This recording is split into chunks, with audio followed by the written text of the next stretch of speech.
Zemgales sirds Jelgava jau izsenis tiek dēvēta par studentu pilsētu. Šeit izglītībai ir bijusi īpaša loma visos laikos. Jelgavas amata vidusskola ir akreditēta profesionālās izglītības mācību iestāde, kuras darbība balstīta uz speciālistu sagatavošanu, kas zina un spēj izmantot jaunākās tehnoloģijas, lai veiksmīgi integrētos Latvijas un Eiropas darba tirgū. Es varu teikt lielu paldies, protams, valsts izglītības sistēmai, Jelgavas pašvaldībai un, protams, visvairāk Jelgavas amata vidusskolas skolotājiem, skolēniem, skolēnu vecākiem par to, ka viņi ir devuši uzticību dot izglītību Jelgavas amata vidusskolas skolotājiem. Mūsu profesijas ir pašvaldības un valsts pasūtījums, uzņēmēju pasūtījums. Tie ir pavāri, tie ir konditori, tā ir viesmīlība. Tā ir apkalpojošā sfēra, frizieri, komercdarbinieki, tērpustila speciālisti un metāla apstrādes specialitātes. Visas izglītības programmas ir izstrādātas ciešā sadarbībā ar darba devējiem un tiek īstenotas reālā darba vidē, sadarbībā ar Jelgavas pilsētas un novada uzņēmumiem.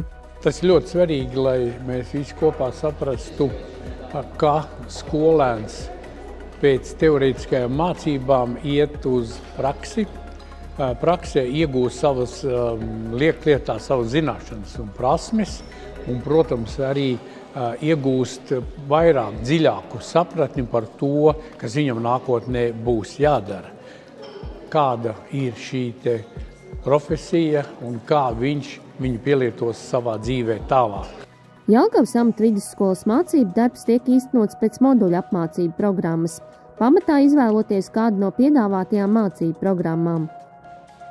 Mums ir tāda modulārā apmācības sistēma, kad skolotājs vispirms apmāca nedaudz teoriju, un tad pēc mācību programmas mans kolēģis Andris māca uzreiz to visu praktiski uz mehāniskiem darba galdiem. No sākuma mēs, protams, jauniešiem dod vienkāršākos darbus, un pēc tam ar laiku sarežģītāk un sarežģītāk. 3. un 4. kursā mums ir sadarbība ar Jelgavas mašīnbūves rūpnīcu, un tur viņi apgūst jau tīri darbošanos ar CNC darba galdu, kurus darbina jau ar programmām. Ar šo profesiju, protams, studēt uz augstskolu, ir ļoti liela iespēja tikt matemātikas novirzē, fizikas novirzē, inženierzinātnes novirzē un arī dažās citās novirzēs. Mums ir profesionāla apmaiņa audzēkņu starp Franciju, Vāciju, Maltu. Tad viņi pārsvarā 2. kursa, 3. kursa audzēkņi, tad viņi atkarībā no tās Erasmus programmas dodas 2 nedēļu praktiskajās mācībās uz skolu Vācijā, Francijā vai Maltā, vai atkal mēnesi. Ēdināšanas pakalpojumu programmā šogad ir noslēdzies Erasmus Plus projekts Vakariņas pilī, kur audzēkņi demonstrēja savas prasmes un viesojās vairākās Eiropas valstīs. Tostarp īpašas vakariņas tika gatavotas Rundāles pilī. Mēs bijām gan Itālijā, gan Francijā, klājām galdus Versaļā, Villa de Olmo Itālijā, klājām galdus, palīdzējām. Un varu pateikt, ka mūsu bērni ir daudz kārtīgāk, labāk, disciplinēti ļoti ir. Protams, mēs iepazīstinājāmies ar Itālijas un Francijas sēno vēsturi. Tas bija ļoti interesanti. Kvalitāte ir laikam tā, uz ko es vienmēr viņus mudinu, lai viss būtu ļoti kvalitatīvs, nevis daudz un nekārtīgs, bet ļoti, ļoti akurāts un precīzs. Un tieši arī sadarbībā ar pārējo valstu, gan Francijas, gan Itālijas audzēkņiem un skolotājiem arī bija tā laba pieredze. Mācību procesā jaunieši apgūst gatavošanas tehniku, pavārmākslu, konditoriju un katru dienu pieņem aizvien jaunus izaicinājumus. Nāk visi tādi maziņi pēc 9. klases nobijušies, bet jau 3. kursā skatoties kādi skaisti, jauni, paši pārliecināti jaunieši pie mums strādā un mācās. Jaunieši konkrēti no šīs grupas arī ir bijuši ārzemju praksēs, kuras mūsu skola piedāvā jauniešiem jau gadus 10 noteikti, varbūt pat vairāk. Un jaunieši brauc gan mācību praksēs, gan apmaiņas programmās, gan algas praksēs. Un tur atverās ļoti plašas durvis, kad tu ceļo uz citām valstīm, iegūst tajās pieredzi un tu vari apceļot gandrīz vai visu pasauli.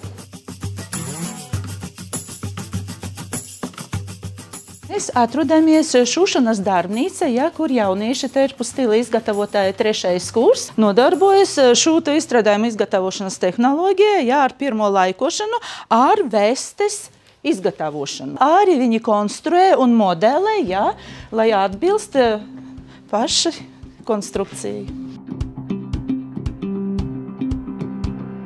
Manuprāt, vislielākais, ko tu vari gūt, tā ir mācība, tā visa tehnoloģija, un tu uzzini, kā tu vari izveidot to apģērbu, izveidot visu, un tev tāds plašāks skats. Piedalāmies visos konkursos, ko piedala skola. Ārpus skolas meitene piedalījies vasarā arī, jo viņi paši arī meklē visādus konkursus. Un mēs braucam arī katru gadu Skila. 17. gada mēs atvedām zeltu medāli, pa 15 gadiem pirmo reizi Latvijai. Frizeri ir vajadzīgi. Es pateikšu tā, ka mācību procesa mums, kad ļoti daudz audzekņus notiek tāda veida. Tāpat kā armija atnāca, saņēma uzdevumu, uz katru darbiņu dots laiks, un par to laiku vajag to uzdevumu izpildīt. Šeit skolotāji ļoti labi rāda, kā visu pareizi darīt.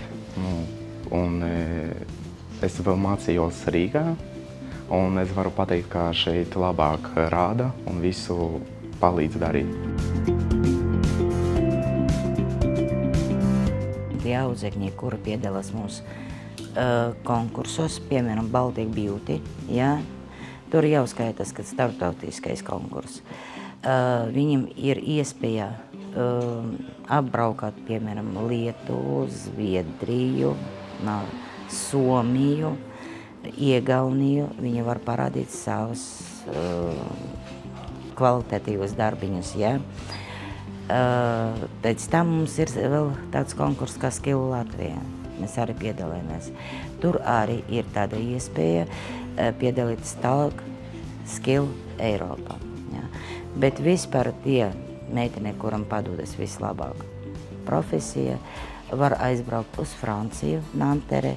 Tur ir frizieru institūts, skaistumskopšanas institūts, un tur ir frizieri. Un var pa 2 nedēļām mainīties ar pieredzi.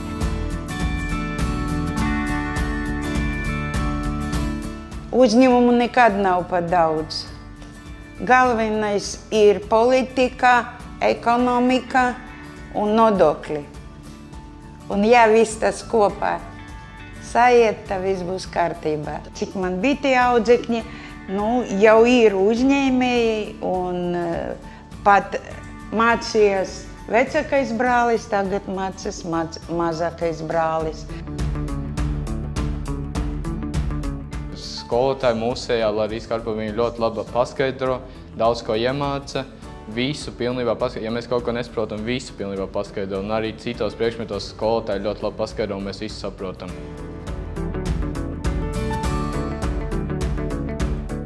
Pēc vidusskolas Jelgavas amatu vidusskolā var apgūt vizāžistu profesiju, un mācības notiek 1 mācību gadu, un kvalifikācijas praksē mēs dodamies 2. mācību gadu pusē, kur arī jau ir šie sagatavotie skaistumkopšanas jomas speciālisti. Process ir tāds meditējošs, ka tu gūsti baudu priekš sevis un es ceru arī priekš klienta. Un ļoti ceru arī, ka tas prasmes, ko šeit iegūšu, man ļaus turpmāk veidot arī savu dzīvi, savu karjeru šajā skaistumkošanas jomā. Šodien darba tirgus pieprasa zinošus speciālistus, atvērtus jaunām iespējām, speciālistus, kas gatavi augt un mācīties, kā arī pārzina jaunas tehnoloģijas, un Jelgavas amatu vidusskolā ir nodrošinātas visas iespējas, lai mācību laikā audzēkņi spētu apgūt visu nepieciešamo. Šis gads ir nācis ar jauninājumu izglītību mūža garumā. Mēs esam devuši iespēju 5 specialitātēs iestāties Jelgavas amatu vidusskolā skolēniem, vai varētu teikt studentiem, pēc vidējās izglītības. Tie ir pavāri, tie ir konditori, tie ir tērpustila speciālisti, CNC speciālisti un arī visāžisti. Mēs esam veiksmīga, iekļaujoša, profesionālās un vidējās izglītības skola.